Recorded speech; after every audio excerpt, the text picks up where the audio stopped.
नमन है उस क्षण को जो जीवन की दिशा बदलती है। नमन है उस गुरु को जो केवल ज्ञान नहीं देता बल्कि कर्तव्य की ओर बुलाता है। और नमन है उस युवक को जो आराम नहीं चुनता, धर्म का मार्ग चुनता है।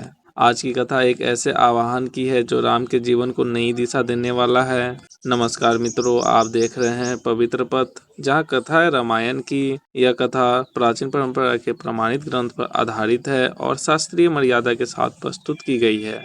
पिछले एपिसोड में हमने जाना चारों राजकुमारों का बाल्यकाल, गुरु वशिष्ठ के मार्गदर्शन में शिक्षा, शास्त्र और शस्त्र का अध्ययन और भाइयों के बीच अद्भुत स्नेह। अब चारों राजकुमार युवावस्था की ओर बढ़ रहे हैं और ठीक इसी समय अयोध्या में एक महान ऋषि का आगमन होता है। एक दिन अयोध्या के राज दरबार में सूचना आती है, महान तपस्वी विश्वामित्र अयोध्या पधारे हैं। विश्वामित्र साधारण ऋषि नहीं है, उनका जीवन पराक्रम और तपस्या दोनों का संगम है। वे कभी शक्तिशाली राजा थे, बाद में उन्होंने राजसत्ता छोड़कर तप का मार्ग अपनाया। उनकी तपस्या इतनी प्रबल है कि देवता भी उनका सम्मान करते हैं। ऐसे महर्षि का आगमन सामान्य घटना नहीं है। राजा दशरथ स्वयं दरबार से उठकर विश्वामित्र का स्वागत करते हैं। यह दृश्य बहुत महत्वपूर्ण है। यह दिखाता है राजसत्ता धर्म और तपस्या का सम्मान करती है। राजा विनम्र होकर पूछते हैं, हे महर्षि, आपके आगमन का उद्देश्य क्या है?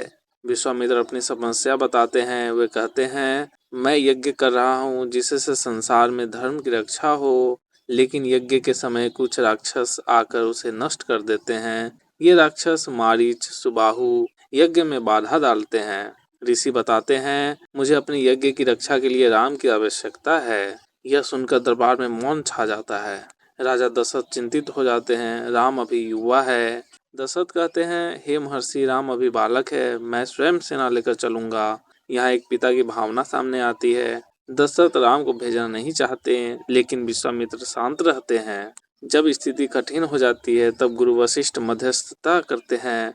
वे दशरथ से कहते हैं, विश्वामित्र का निवेदन साधारण नहीं है। वे आगे कहते हैं, राम के लिए यह अवसर है धर्म की रक्षा करने का, अपनी क्षमता को पहचानने का और कर्तव्य का पालन करने का। वशिष्ठ के शब्द दशरथ को समझाते हैं। जब राम को यह प्रस्ताव बताया जाता है तो वो बिना हिचक के कहते हैं, यदि यह धर्म का कार्य है तो मैं अवश्य जाऊंगा। राम के साथ लक्ष्मण भी जाने का निर्णय लेते हैं। यहाँ से राम का जीवन राजमहल से बाहर निकलकर धर्म यात्रा की ओर बढ़ता है। आज की कथा रामायण के बालकांड के उन सर्गों पर आधारित है जहाँ विश्वामित्र का अयोध्या आगमन, यज्ञ की रक्षा के लिए राम की मांग, दशरथ की दुविधा और गुरु वशिष्ठ का परामर्श विस्तार से वर्णित है।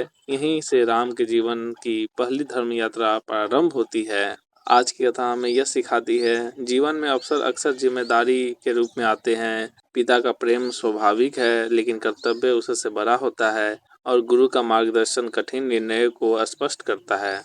राम का निर्णय हमें बताता है, सच्चा नेतृत्व तो आराम नहीं चुनता, कर्तव्य चुनता है। आज की कथा रामायण के संबंधित कांड और सर्ग की परंपरा के अनुसार प्रस्तुत की गई पवित्र पथ के साथ जुड़े रहिए। जय श्री राम।